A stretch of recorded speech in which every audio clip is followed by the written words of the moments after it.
Assalamualaikum warahmatullahi wabarakatuh. Waalaikumsalam.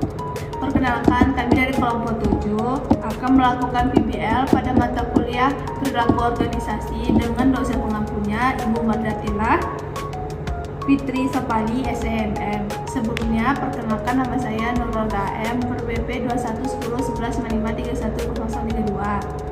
Perkenalkan, nama saya Dian Risma dengan BP 21101155311112. Perkenalkan, nama saya Dila Abzuri Putri dengan nomor BP 21101155310357. Perkenalkan, saya Ramadhani Putri dengan nomor BP 21101155310379. Pada wawancara kita pada hari ini, perkenalkan narasumber kita, Bapak Rahmat Hidayat. Wawancara kita pada hari ini berjudul tentang pendampingan manajemen konflik di organisasi pemuda masjid. Pertanyaan pertama, menurut Bapak, kalau ada masalah atau perbedaan pendapat di pemuda masjid, butuh bantuan orang luar buat ngatasin masalah apa tidak? Baik, Assalamualaikum warahmatullahi wabarakatuh. Perkenalkan, nama saya Rahmat Hidayat. Saya termasuk pendamping atau pembimbing dari remaja masjid atau pemuda masjid Al-Mukhlisin Komplek Padang Sari Permai. Berkenaan tentang pertanyaan tadi, sebenarnya itu tergantung situasi dan kondisi konflik yang didapatkan gitu. Jika seandainya konflik itu sedikit atau tidak terlalu banyak, terlalu parah, bisa jadi dengan internal saja kita selesaikan. Tidak usah dibutuhkan orang lain atau orang luar untuk menyelesaikannya. Terkadang dengan diskusi, dengan komunikasi itu bisa kami selesaikan dengan cara seksama. Seandainya kalau memang ada konflik yang berat, walaupun dari luarnya bisa jadi pengurus masjid, tidak terlalu, karena ini sifatnya kan internal, tidak perlu orang lain, masyarakat yang lain perlu tahu tentang remaja masjid ini. Cukup dengan internal saja. Terima kasih. Yang kedua, biasanya yang bantu ngatasin konflik di pemuda masjid itu caranya gimana, Pak? Ngajak diskusi atau cuma ngasih saran-saran aja? Biasanya kami diskusi, karena saran biasanya kalau sifatnya pemimpin itu tidak boleh dikasih saran biasanya itu.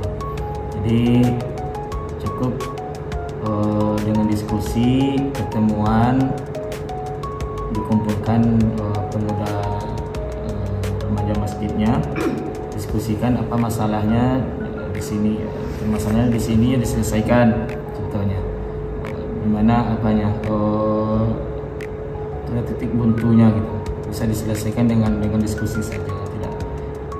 Kemudian di sana juga ada saran juga ada di sana. Seandainya yang lebih tua tuh memberi saran kepada yang kecil atau menasihati yang kecil.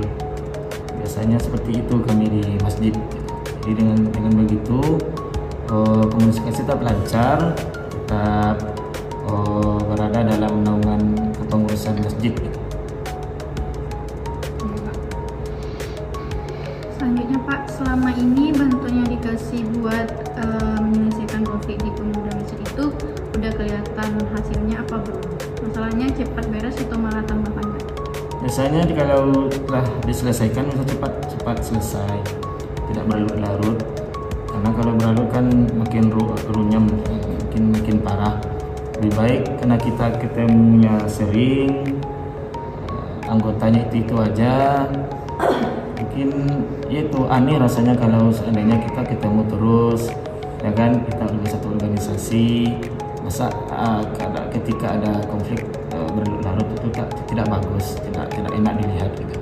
Jadi karena ini kebersamaan, kolaborasi istilahnya, ya tentu cepat diselesaikan dan itu tidak berlarut gitu. Jangan berlarut tentang masalah, cepat selesai biasanya, tidak dibawa keluar. Baik, Pak, selanjutnya bantuan buat ngurus konflik itu cuman ada pas ada masalah aja atau emang ada kegiatan rutin buat ngurangin konflik biar nggak sering muncul-muncul? Kami biasanya di masjid itu ada pertemuan sekali seminggu. Jadi ada pertemuan sekali seminggu. Nah, di sana ditanya, diselesaikan apa masalahnya, gimana ini apanya, apa namanya itu, konfliknya di mana, gitu. Sulitnya di mana, sukarnya di mana, permasalahannya di mana gitu. Jadi apa namanya, dikumpulkan saran, aspirasi selama seminggu itu. Jadi dengan begitu ada pertemuan sekali seminggu, tujuannya itu agar permasalahan yang terjadi, yang terjadi konflik ya bisa diselesaikan. Ada pertemuan sekali seminggu biasanya. Baik Pak, pertanyaan selanjutnya, setelah ada yang bantu ngatasin konflik, hubungan antar anggota di pemuda masjid jadi lebih akur nggak? Atau masalah tetap sering berdebat? Biasanya akur, menjadi akur, tidak ada yang berlarut seperti yang saya katakan tadi, lebih berlarut. Makin kebersamaannya semakin dekat, karena komunikasi tadi intinya komunikasi, kolaborasi, kebersamaan. Dengan begitu apapun permasalahannya kita selesaikan dengan bijaksana, dengan diskusi, dengan musyawarah, itu akan terselesaikan gitu. Tidak ada yang berlarut.